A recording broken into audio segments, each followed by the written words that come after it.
This video is brought to you by the Paladin Learn History app. This is the Berghof, high in the Bavarian Alps. The year is 1942. You aren't on a battlefield and you aren't in a bunker. You are in a sprawling, sun-drenched villa with the most famous window in the world. You are Dr. Theodor Morell, the personal physician and the only man allowed to see the Führer in his pajamas. While the world sees a man of iron, you see a man of glass. You see the tremors, the stomach cramps, and the crushing weight of a mind that never sleeps.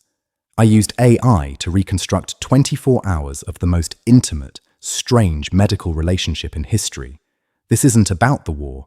This is about the private reality of the man behind the map. 4 a.m. The mountain silence.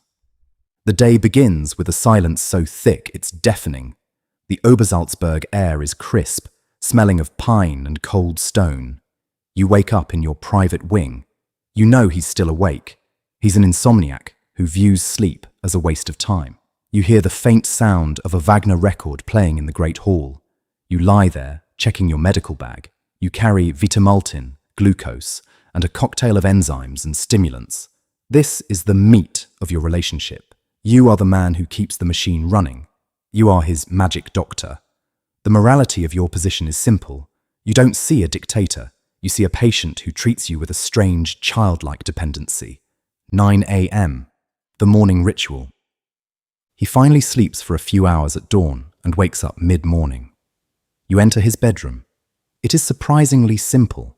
Single bed, a desk, a picture of his mother. There is no glamour here. The air smells of herbal tea and lavender. He greets you warmly. To the world, he is terrifying. To you, he is almost gentle, always asking about your wife and your health. This is the intimacy people don't understand. He trusts you because you don't talk politics. You check his pulse. His left hand has a slight tremor now, the shaking that will eventually consume him. You prepare the first injection of the day. It's a boost of vitamins and glucose.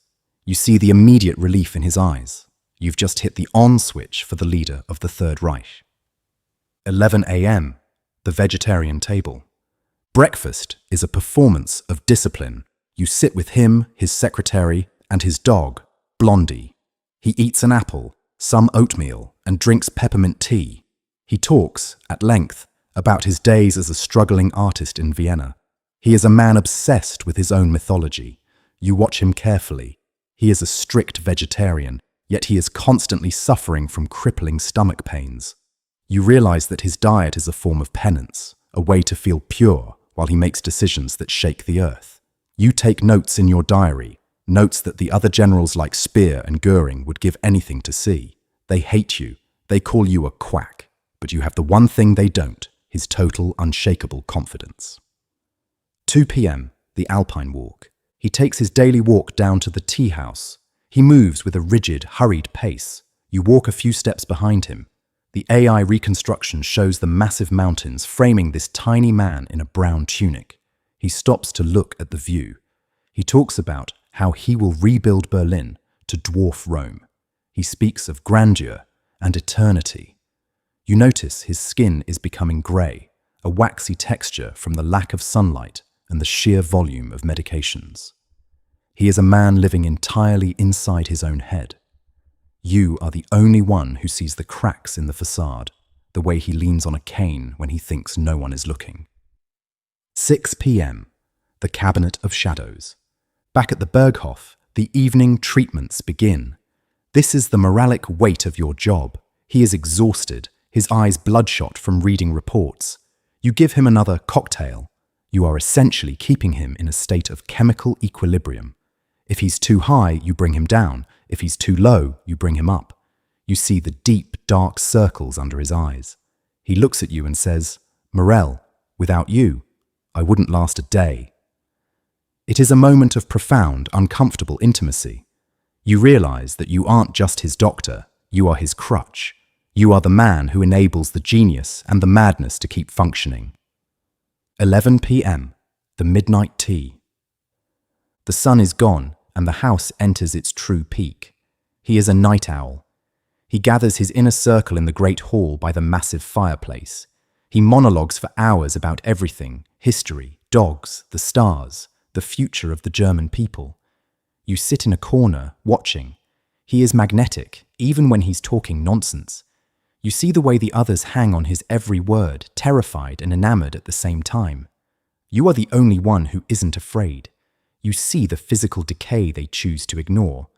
At midnight, you give him one final checkup. You give him a sedative to help him descend into sleep. 2 a.m. The weight of the secret.